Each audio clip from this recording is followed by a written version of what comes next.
ശത്രു രാജ്യത്തിന്റെ വിലക്കപ്പെട്ട ആകാശത്ത് അപ്രതീക്ഷിതമായി ഒരു ഇന്ത്യൻ വിമാനം.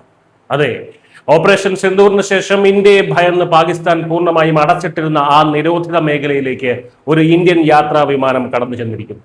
കഴിഞ്ഞ ദിവസം രാത്രി പാക് എയർ ട്രാഫിക് കൺട്രോളിനെയും പാക് സൈന്യത്തെയും ഒരുപോലെ മുൾമുനയിൽ നിർത്തിയ ആ നിമിഷങ്ങൾക്ക് ശരിക്കും ഒരു ഹോളിവുഡ് ത്രില്ലറിനെ വെല്ലുന്ന സ്വഭാവമുണ്ടായിരുന്നു. ബാലാകോട്ട് മിന്നലാക്രമണത്തിന്റെ ഓർമ്മകളിൽ കഴിയുന്ന പാകിസ്ഥാന്റെ നെഞ്ചെടുപ്പ് കൂട്ടിയ ആ സംഭവത്തിന്റെ മുഴുവൻ വിവരങ്ങളും ഇപ്പോൾ പുറത്തു വരികയാണ്. കഴിഞ്ഞ തിങ്കളാഴ്ച, അതായത് ജൂൺ 22-ന് രാത്രിയാണ് നാടകീയമായിട്ടുള്ള ഈ സംഭവങ്ങൾ അരങ്ങേറിയത്.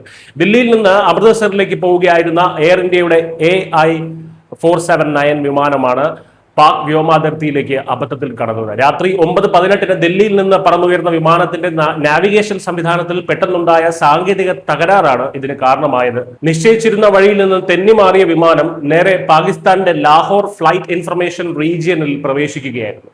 ഇന്ത്യൻ വിമാനം തങ്ങളുടെ റഡാറുകളിൽ പതിഞ്ഞതോടെ പരിഭ്രാന്തരായ പാക് എയർ ട്രാഫിക് അതോറിറ്റി ഉടൻ തന്നെ മുന്നറിയിപ്പ് നൽകി. ഇതോടെയാണ് പൈലറ്റ് പോലും വിവരമറിയുന്നത്.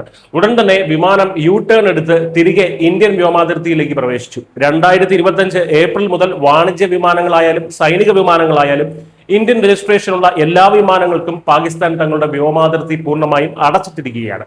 നോട്ടാം വഴി ഈ വിലക്ക് ജൂലൈ 24 വരെ വീണ്ടും നീട്ടിയിരിക്കുകയാണ്. ഇന്ത്യൻ വിമാനം ആകാശ അതിർത്തി ഭേദിച്ചത്. വിമാനം പാകിസ്ഥാൻ അതിർത്തിക്കുള്ളിൽ 1.5 മൈലിലധികം ഉള്ളിലേക്ക് പോയിട്ടില്ല എന്നാണ് അമൃത്സർ വിമാനത്താവള വൃത്തങ്ങൾ വ്യക്തമാക്കുന്നത്. പക്ഷേ ആ 1.5 മൈൽ ദൂരം മതിയായിരുന്നു പാകിസ്ഥാന്റെ ഉറക്കം കെടുത്താൻ. പാക് അതിർത്തിയിൽ നിന്ന് സുരക്ഷിതമായി ഇന്ത്യൻ വ്യോമാതിർത്തിയിൽ തിരിച്ചെത്തിയെങ്കിലും യാത്രക്കാരുടെ ദുരിതം അവിടെ തീർന്നില്ല. അമൃത്സർ വിമാനത്താവളത്തിലെ തിരക്ക് കാരണം ലാൻഡിങ്ങിന് അനുമതി ലഭിക്കാത്തതിനാൽ വിമാനം തിരികെ ദില്ലിയിലേക്ക് തന്നെ തിരിച്ചുവിടുകയും സുരക്ഷിതമായി ലാൻഡ് ചെയ്യുകയും ചെയ്തു. പിന്നീട് 2 മണിക്കൂറിന് ശേഷം വീണ്ടും യാത്ര തിരിച്ച വിമാനം ചൊവ്വാഴ്ച പുലർച്ചെ 2:20-നാണ് അമൃത്സറിലെത്തിയത്. യാത്രക്കാർക്ക് 4 മണിക്കൂറോളം കാലതാമസം നേരിടേണ്ടി വന്നെങ്കിലും ഈ സംഭവം വരച്ചു കാട്ടുന്നത് പാകിസ്ഥാന്റെ ഭയം തന്നെയാണ്.